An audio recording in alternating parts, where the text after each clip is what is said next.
Okay, let's go.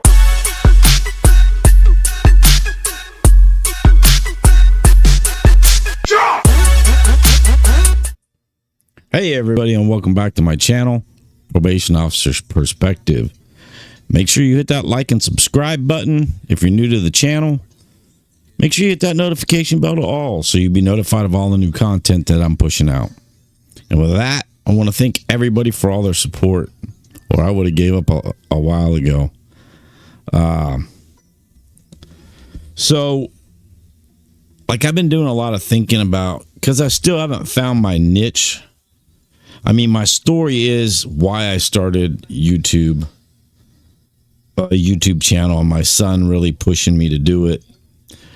No thanks to any content creators out there. I'm not going to give no shout outs except for Chad Marks and Ian Bick that actually returned, when I reached out to them.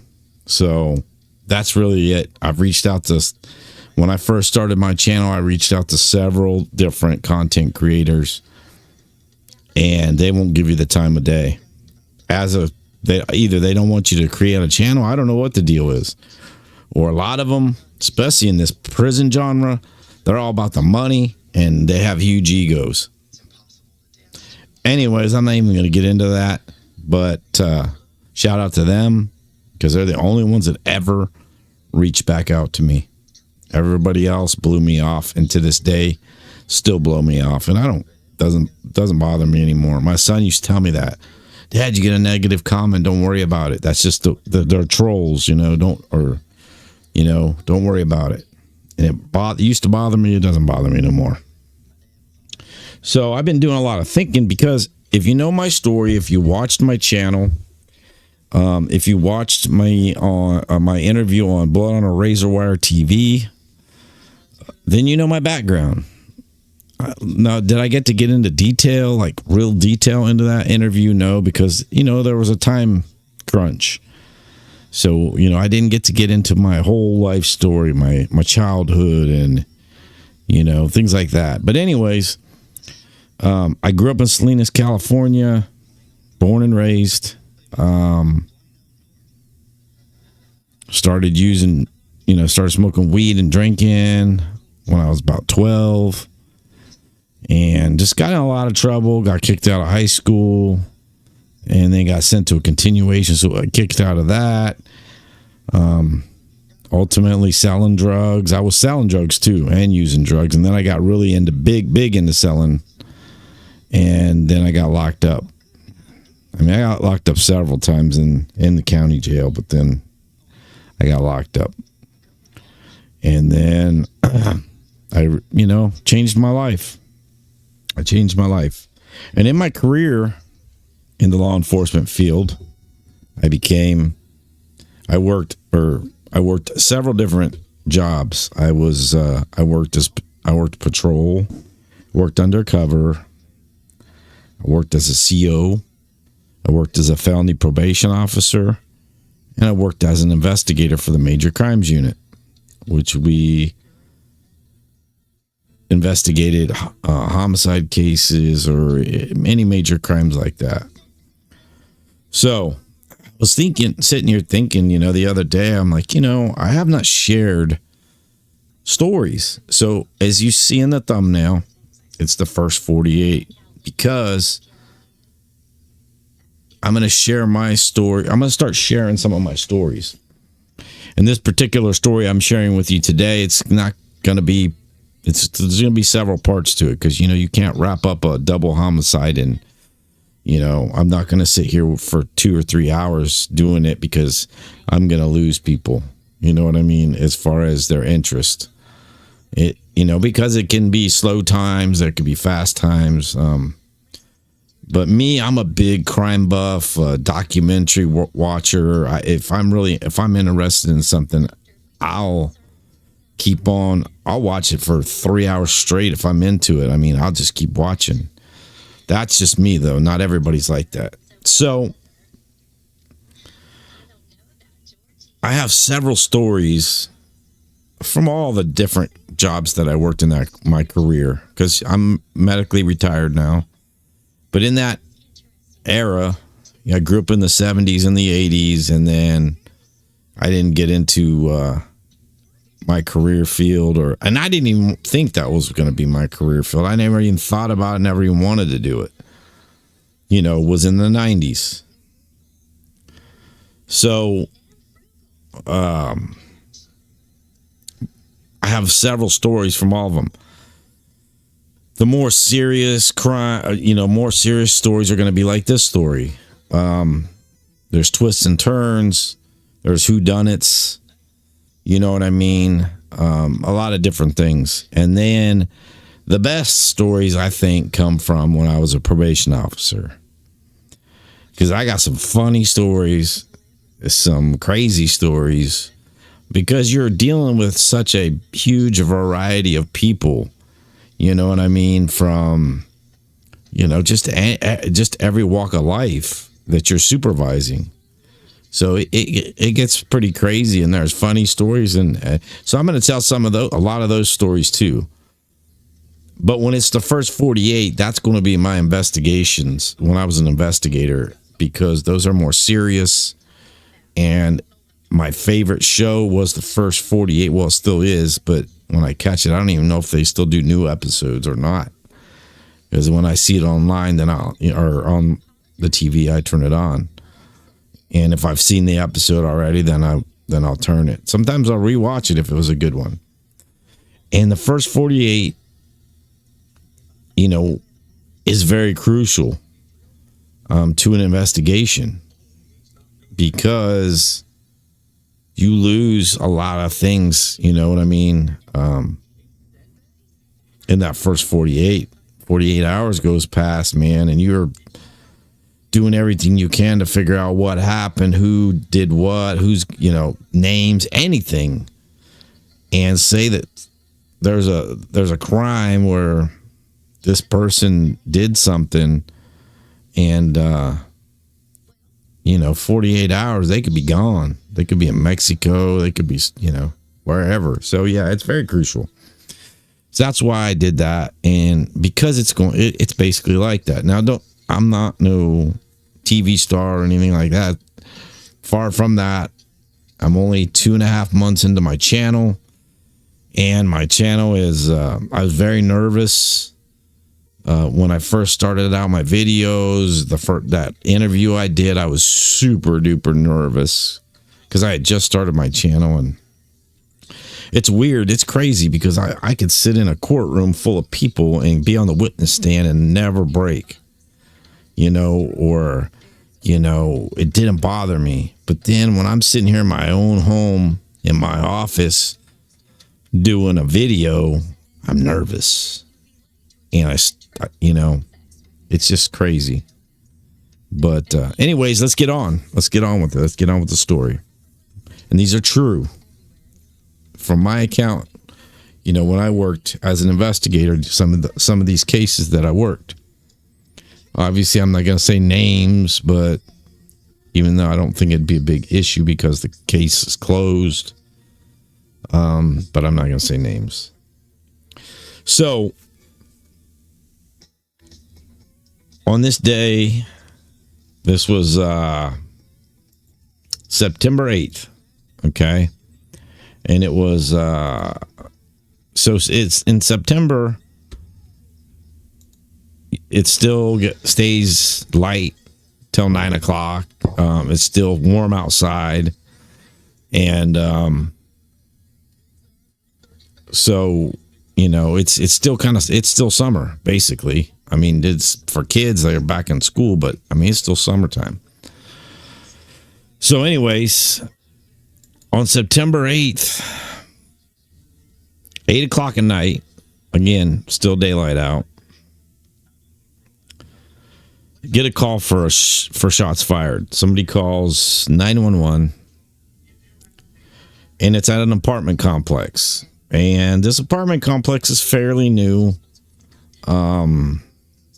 It's kind of on the outskirts of town. It is on the outskirts of town where the city is growing. The city's, it's a big city, and it's growing. And there's a lot of cornfields and soybean fields and wheat fields and whatever.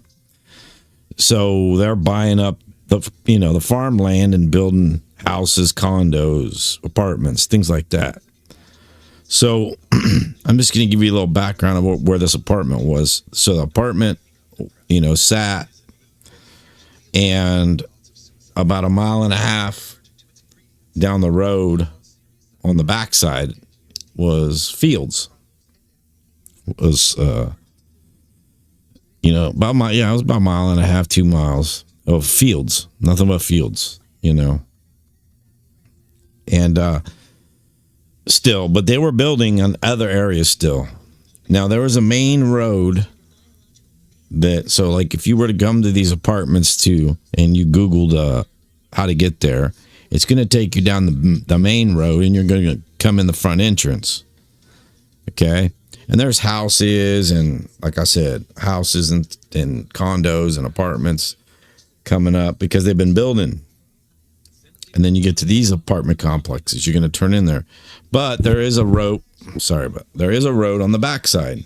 Okay. On the back side of the apartments, you can either go out that way, but you wouldn't know that if you Googled it. You would end up coming in the front, and there's like a strip mall across the street and gas station over here and whatever. So that back road going out, that road's been there forever. Okay. Or forever, for a very, very long time. And that used to be the main road, but it's a smaller road, country road. Basically, it was what it used to be. Not anymore, but so if you were on the main road, like I said, strip malls, things like that, it was a nice or a decent area. You went out the back way of those apartments, and you went up about 2 blocks, turn right, and you went up about 2 blocks, you're not in a good area. If that gives you, a little bit of information on that area. But then if you turn left, you're going to go out into the fields or, country for a little bit. And then when you hit this other crossroad, they're houses, they're building. So just a little background. Okay. So we get the call. I don't get the call. 911 gets the call. Shots fired. And the person who called 911 didn't see anything. They heard the shots fired. And actually, I think there was a couple 911 calls about shots being fired. But this first person that called was the one that actually was able to identify a couple of things. So what happens is, this is 8:00 at night, when this happens. I'm at home. My partner, he's at home. And, we're not working. And about, 20 minutes after the patrol officers, roll up to, they're patrolling around trying to figure it out. They go talk to the 911 caller, which was a female. And she said that she heard the shots, of course, hit the ground in her apartment. And when she looked up, all she saw was 2 vehicles taking off real fast towards that back road I was telling you about. One was an older black SUV and then a smaller white SUV. That's all she could tell us. There was no license plates, no nothing. No people. She couldn't give us it. She didn't see anybody other than just the vehicles because they had sped off. So that was it. So I get the call, like I said, I'm going to say maybe 8:20, 8:30, whatever. I got a 20-minute drive. I hurry up, get dressed, head out. Because the boss called, my chief called me, and then I was talking to my partner, right away as soon as I got the call, and he got the call, and then we're in communication, and he's about 20 minutes out too. So that's all we have to go on. So when we get there, the officers, patrol officers are there talking to the female, and then we got other cruisers out looking for the SUVs, which they're long gone. They're not gonna stick around, so we don't know what's going on. She shows us about where it happened. So there's when you turn in to the apartments, there's a main road that goes. It's kind of a little windy road that goes through the apartments. Again, comes out on the back side. Well, on that windy road, you got openings everywhere to go to this building, this building, this building. Drive up a little further, you can go into this building. That's how it was. She said that when she saw the area where they took off, she showed us the area, or pointed to where the area was, and why the patrol officers weren't over there, looking around. I don't know. I couldn't tell you because they don't work for me, so I don't know. So we go over to that area, and of course there's on one side is parking. It was there was parking, and then it was, like I said, the main road, so there was nothing there. There was a grassy area right along the road with trees, little grass, but that other side was longer and grass before it came into parking. So we're over there, and again, by the time I get there, it's probably 10 to 9. It's dusk, but it's still light out. But we got our flashlights out, and we start finding shell casings. And the weird thing is they're all in one area, or not one area. So there's some shell casings spun out over here, some spun shell casings about 7 feet on the other side, 8 feet on, almost in line. Okay. And altogether, I want to say there was probably 8. Now, I'm going off the top of my head. This happened over a decade ago. So, one side. So we immediately, the officers, we have them put up a perimeter to secure the crime scene, crime tape. We're putting cones where all the shell casings, spun shell casings we find. This side, and again, we're not touching anything but our .45 caliber. The other side was 9mm. I'm just telling you facts. Not that it means anything. I'm just telling you what I know. So, as we're looking around, like I said, now it's starting to get dark. Got flashlights out. I saw a little bit of blood, and it wasn't like droplets of blood. It was like a spray, so it was very light, like a spray, like just a mist, if you want to call it a mist, on one side. Like closer to the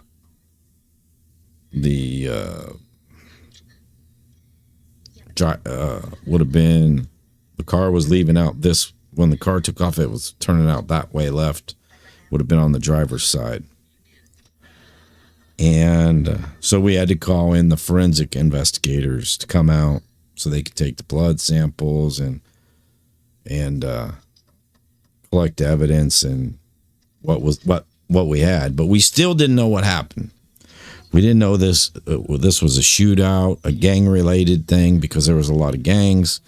We didn't know if this was gang related, a robbery, you know, you know, domestic. Just don't know at this point. We don't know anything. So we go back to the office, me and my partner. Like I said, my boss was there, the chief, and there was two other investigators. We get back to the office and we're trying to, rack our brains of, while patrol is, forensics is doing their thing, and then patrol's out looking for these vehicles, which we're like, they're never going to find them. They're gone. So we're checking the hospitals, all the hospitals, for anybody that had been in there for a gunshot wound or anything like that. And there, nothing. We came up nothing. And we had a lot of hospitals too. But we came up with nothing. And this was after we got back to the office. But nothing. So nobody came in for gunshot wounds, none of that stuff during this period of time.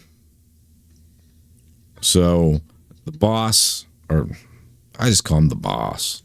He likes that too when you call him the boss. The chief investigator assigns who's going to take on the case. And although all four of us are working together at this point, trying to, put our heads together of what the hell even happened, but with the blood, somebody got hit or something happened. He assigns a case to me and my partner. So it's our case now.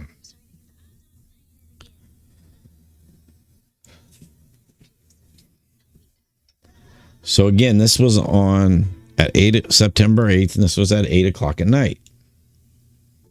We're back at the office, and I'm going to say it was probably, I don't know, let's just say 11 at night, 11:30, 12, I don't know. But, we're drinking coffee, we're talking, we're trying to figure, talking about everything, but we're also just waiting, hoping that we're going to get some type of, call or, something so that we can put it to rest, and start investigating and find out what the hell happened, what this was, and make sure that nobody was injured or hurt, But again, there was nobody in the hospital at that time, those times.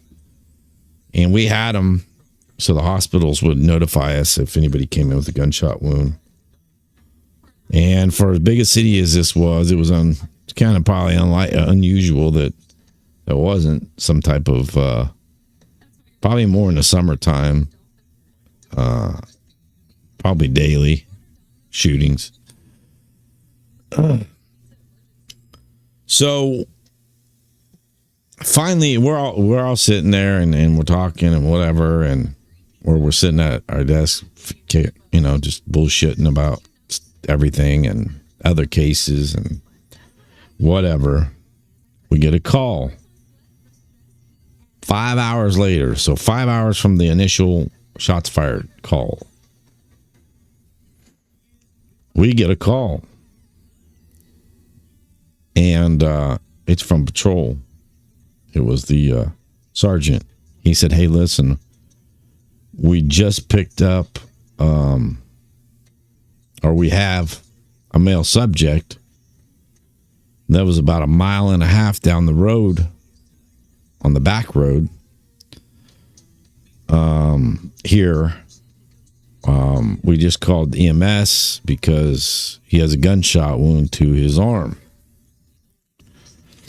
And he had tried to flag, what had happened was he tried to flag a car down. And so there's a culvert, like a little ditch next to the road. There's a road, little ditch here, comes back up, and there's the fields. You know what I mean? The fields right here. So apparently he goes out on the road in front of cars trying to wave them down for help. So at this point, we don't know, what's going on. as far as, okay, you look, it's a mile and a half down the road. The information that we got from patrol was he doesn't remember anything or how he got shot. That he woke up in the field and that's all he remembers. It's okay. So the EMS is going to take him to the hospital. So we go over to the hospital and it's about, I don't know, 1:30, 1:45, whatever, we get to the hospital. And he was lucky, like, so he was shot in the arm, and it wasn't a flesh wound, but it was a straight through shot. So it went in and exited out the backside of his shoulder, basically right in this area, right above your bicep, like right in here. Didn't hit anything, didn't hit his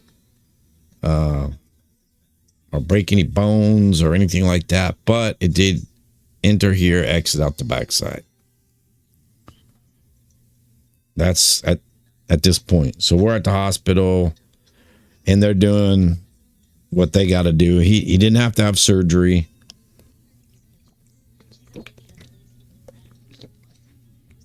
Because it was not where, the bullet wound was at. But they had to clean it out and do what they had to do. So we had to wait. So we're there till, like, I don't know, probably 9, 10 o'clock in the morning.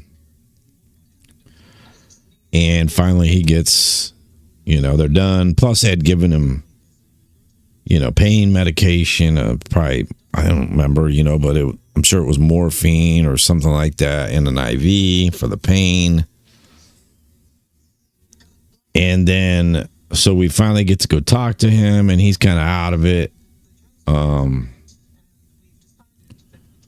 From the morphine, and we're like, look, we're trying to talk to him. Obviously, he just keeps saying, I don't remember. I said, okay.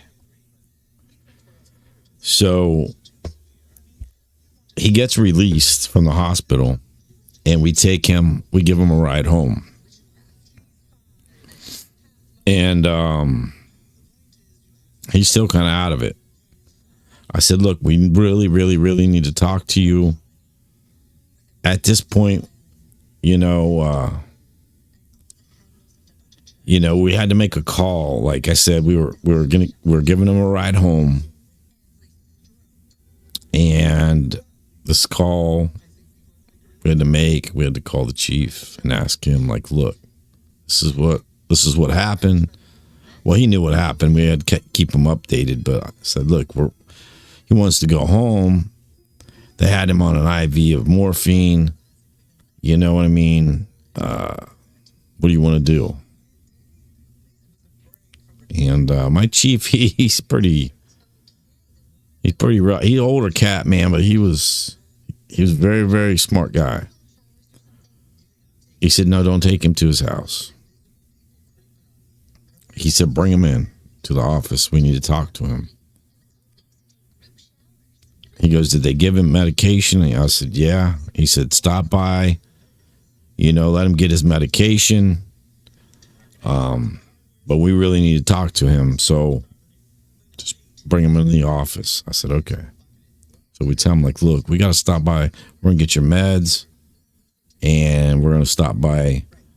Then we're going to stop by the office and just talk to you real quick. And then you'll be on your way, after we've, and he just kept saying, I don't remember anything, so I just want to go home. He just wanted to go home. That's all he wanted to do. He just wanted to go home. So I'm going to smoke a cigarette here while I'm talking to you guys. Because it's like, I feel like I'm doing it over right now. Like this just happened. So anyway,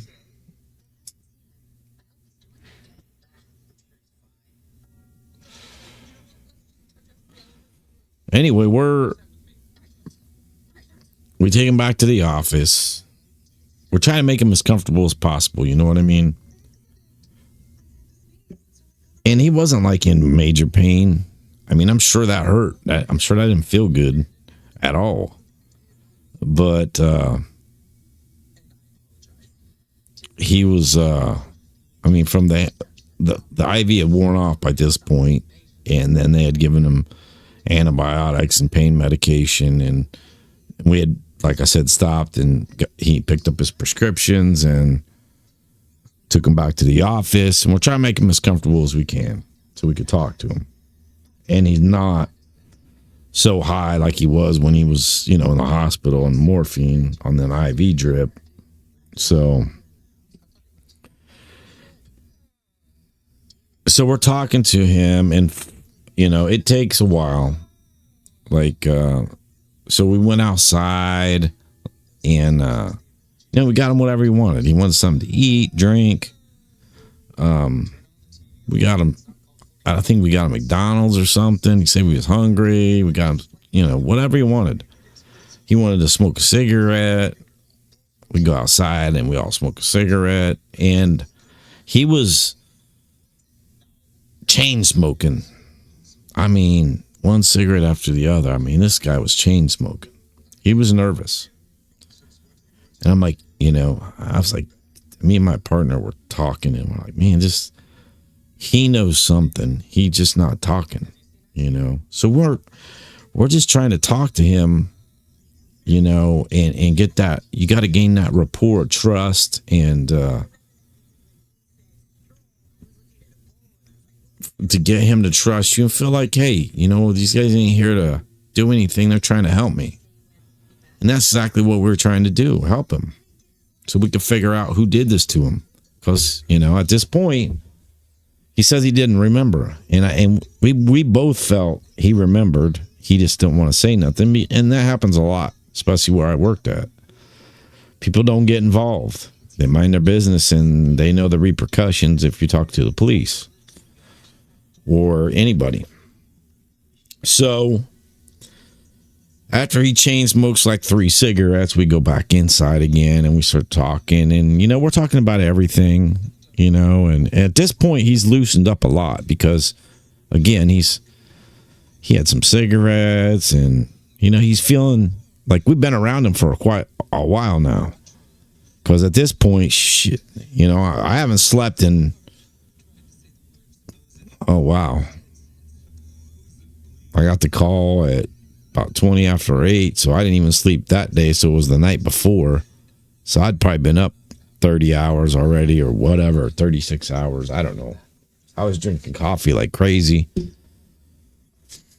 And so he's starting to feel more comfortable, and he's like, yeah, well, I said, look, was you at the apartments over there? We started talking to him about the apartments. I said, because look, these apartments are only a mile down the road.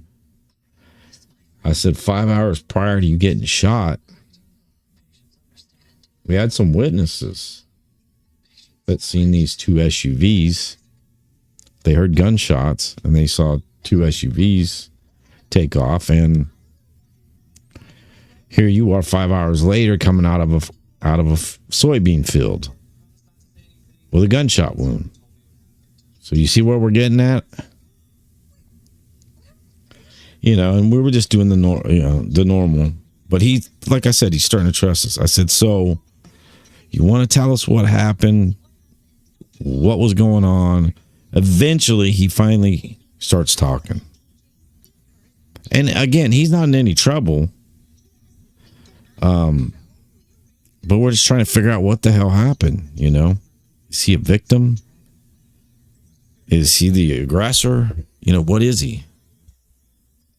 What happened? What was it? Was it a domestic violence? Was it a beef? Was it a gang related? What was it? And so he starts talking. He said, so yeah.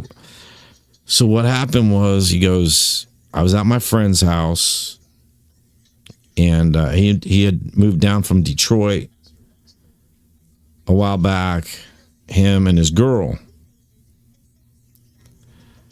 and they live in those apartments. And he said we were I always tell people, like, look, we're not the drug police. We don't give a shit, if you're using drugs or you're not using drugs.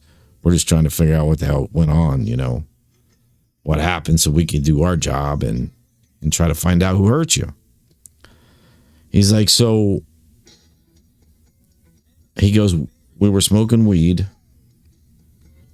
He goes, and we all wanted to go get a drink, something to eat. So we were going to the dollar store, which is out the back way. Turn right. There's a dollar store down the road there on the right. And so he said he was in the back seat. His friend was in the passenger seat. His friend's girlfriend was driving. It was her car, the white one, the white SUV we were looking for. Okay. And he said that when they pulled up, they were pulling out of the parking lot. Like I told you, there was a main road that winds through apartments. And then, if you can pull off here to go into these apartments, you can pull off here to go to these apartments. So they pulled up this black SUV. I think he said it was an old Bronco, Ford Bronco. It was black, like primered black. Cuts them off right there. Two guys jump out of the black SUV with face masks on, or ski masks. They jump out, they run right over to the car, and they just start shooting into the car. Both sides, which I'm surprised they didn't shoot each other if there's two of them, because I'm like, crossfire, But, depending on how they were shooting, downwards, upwards, you know what I mean? Don't know at this point. And he said, and they shot back at me. And they got me in the arm, he said, and I fell down on the seat and played dead. He said that somebody got into he doesn't know at this point if his friend's been, he thinks his friend's been shot. Definitely his girlfriend's been shot, his friend's girlfriend. But he doesn't know if they're alive or if they kidnapped them. They just wounded them, whatever's going on. He said that, there was a lot of screaming going on, a lot of yelling, move the fuck over, this, that, and the other. And he said that somebody gets in the passenger seat. One of the two guys that got out of the black SUV gets in the passenger seat, pushes the driver, the female, over. And she's not a small girl. She's not huge, but she's not a small girl. And it has bucket seats, a console. Okay. It's not a big bench seat. And he goes, and then they drive off. And the SUV, he said, slowed down. He was playing dead and quiet the whole time. He's in the back seat. He said the car slowed down a couple of times, and then he made a dive for it. And he opened the door and jumped out, rolled out, fell out, whatever, and took off running. And he said that he doesn't remember which well, he knows what direction they were going, and that was the direction I told you where he was found at. And he said that he went and he ran into the fields and laid down in the fields because, he didn't know they were. He was afraid they were going to come back and kill him. They didn't know what was going. He didn't know what was going on. And then he said he passed out. So from 8 o'clock to 5 o'clock, 1 o'clock in the morning, 5 hours. That's his story that he remembers. So, we're asking him if he's got, if he's affiliated with, anybody, any gangs. He said no, which we already checked. We already ran him. His friends' names, he couldn't give us their names. He could only give us their street names. Or his buddy's street name and his girl's first name. But he didn't know no last names or anything. I said, but they're your friends, you know? And he said, that's all I know him by. Like, okay. Well, so to continue on, he said that when he woke up is when he came out to the road and tried to wave down someone to stop and help him. Excuse me, after he woke up. Well, at this point, we're still like, so I'm just going to give you a little background. When we ran his background, we ran his history, he had been charged with murder, and then he was acquitted of the murder, where he had shot into I want to say it was a crowd of people, gang related, which we already knew, but you always ask them. We want to see if they're going to be honest or not. But he was acquitted of it, like, how many years earlier? It was like 5 years earlier, prior to this incident.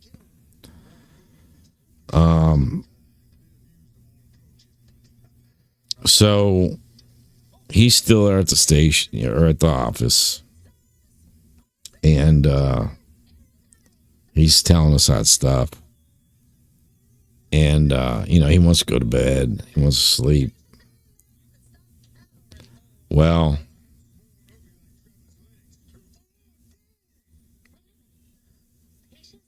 we let him go. We knew where he was at. He was being very, willing to help in any way he could, and anything he heard or anything he could find out, he was going to call us, and we kept in close contact with him, and we had cars following him, or a car following him. And watching his house and watching everything he did. And not 5 days. Was it 5 days? I gotta look at my notes. Because I'm pretty sure it was 3 days. Because it was 5 hours later. It was 3 days. Yeah. 3 days later. So remember what I told you about the first 48 is very crucial. Because after that, you start... those people are gone, long gone. We already passed that 48-hour mark, okay? 3 days later,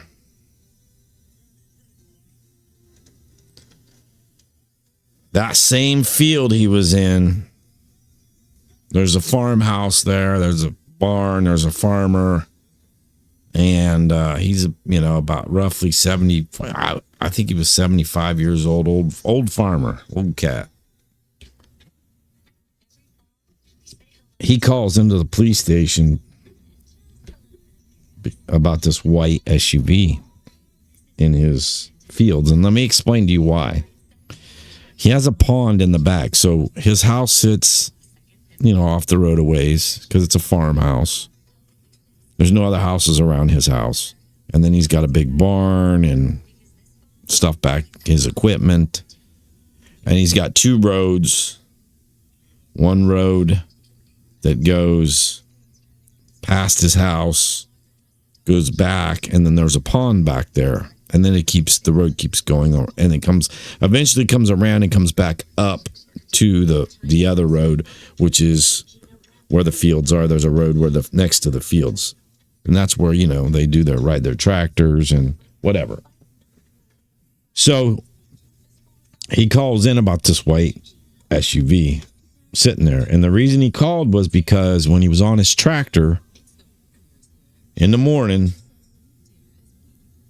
he was on the other road, and he was doing whatever he was doing to his fields, fertilizing. I don't know what he was doing. He's a farmer. I'm not a farmer, so I don't know. But he was on his tractor and he saw the white SUV because they're at where his pond sits over here. The car was close to the pond, but it was like up against the embankment. There was like an embankment where the road was up higher. It was like about a 6-foot high embankment, and the car was up against the embankment. And he didn't think anything of it. He said because people used to go back there and party and drink and go in that pond, and it was a big pond. It was pretty good sized pond. Go fishing or swimming. Take whatever. Go back there and party. I used to do that shit when I was a kid. We used to go to the reservoir in California and do stuff like that. But anyway, he said so. But he was working, and when he saw the SUV, he didn't see anybody in it. So he figured if the car was still there on his way back, then he was going to, confront whatever them and tell them to get off his property. And them old guys, man, they carry shotguns and shit like that on their tractors. They don't play around. So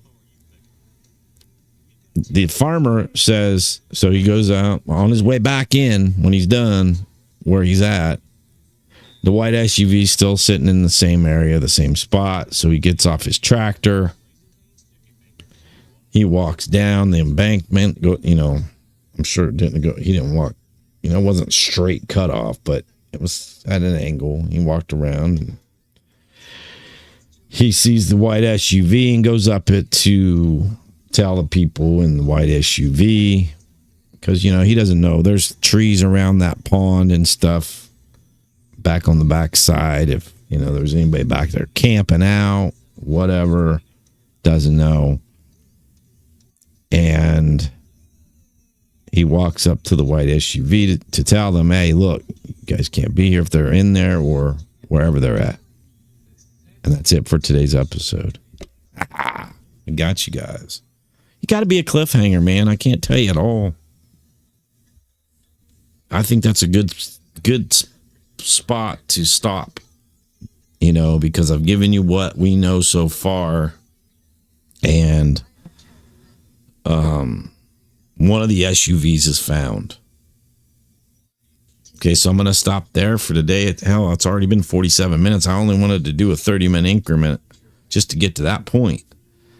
So, anyways, I appreciate it, guys, for stopping by. I hope you enjoy this, because there's a lot of twists and turns to this case, and I'm going to tell you that right now.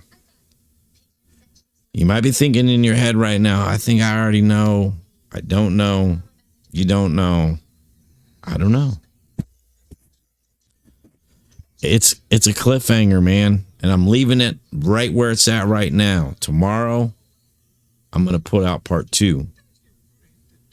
And I'm going to release part 2. And I'm not sure how many parts I'm going to do till I get to the end. Could be 5 parts. I don't know. Depends how this goes. But anyways, I'm leaving you with that. The white SUV was found. And that's where the story ends for today. Thanks a lot, guys. I appreciate you stopping by. I thank you for your support. Make sure you come back.